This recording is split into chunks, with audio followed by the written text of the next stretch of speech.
गोष्टीचे नाव आहे जादूचा माठ।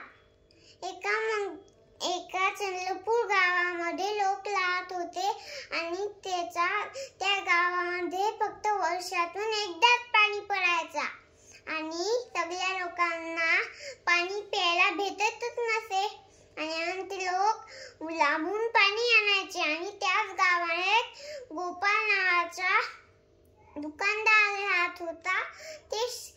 ते खूप दुकानदार होता आणि ते भाजीपाला विकून त्याचं घर चालवायचा।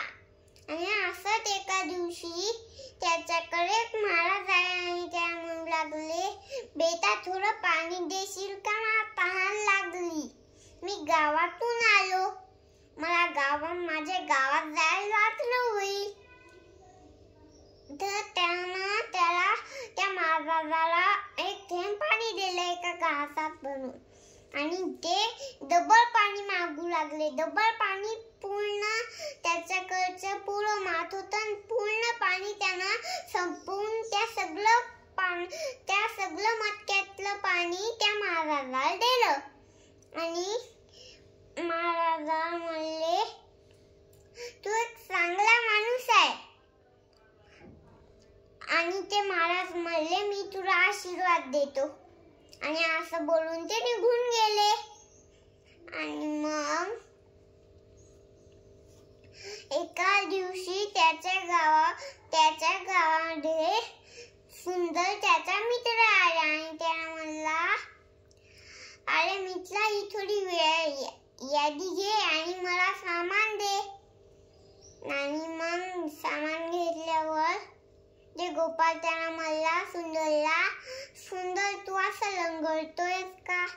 तर सुंदर म्हणला, मी तुला काय सांगू आता, पाय घसरून पडलो आहे।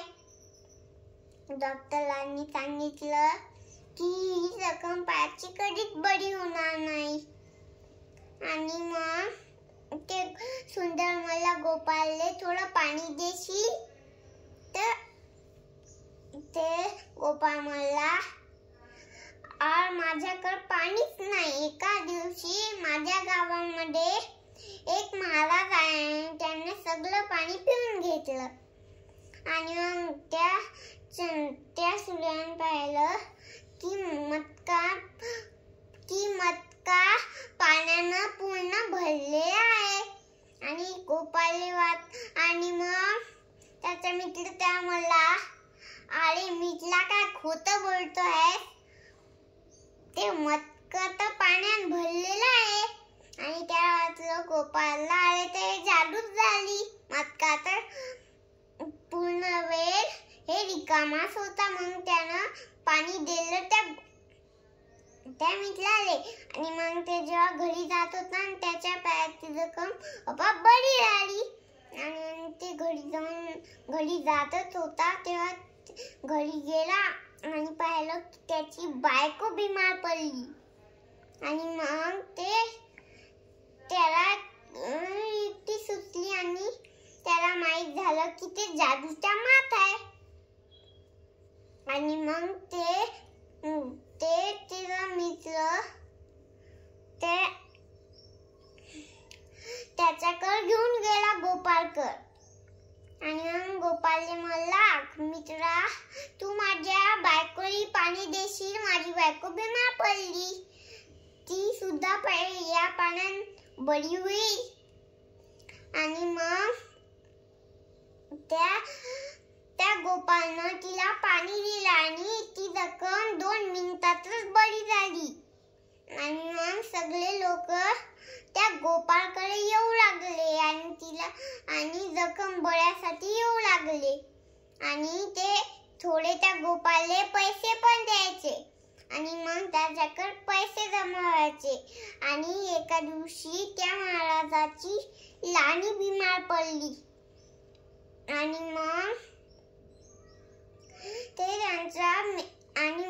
त्यांचा राक्षस त्यांच्याकडे आला आणि त्यांना म्हणला की गोपाळकडे जादूचा माठ आहे, त्याच्याकडे खूप पाणी जमा झालं। आणि मग राजा ते बघून चकितच झाला आणि मग मग त्यांचा राक्षस त्या गोपाळकर गेला आणि त्याला म्हणला की तुला राजा दरबारात बोलवत आहे. तू जर पटकन आला तर राजा तुला खूप पैसे देईल. आणि मग गोपाळ म्हणला नाही, मी थोडं या लोकांना पाणी देतो आणि मग तुझ्यासोबत येतो.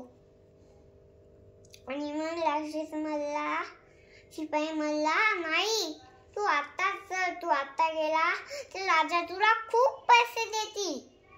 आणि मग ते आता त्या शिपाई सोबत गेला आणि ते राजा म्हणले त्याला की तू यार आणि पाणी दे थोडं. आणि त्या मटका उघडला तर पाहिलं पूर्ण पाणी संपून गेलं.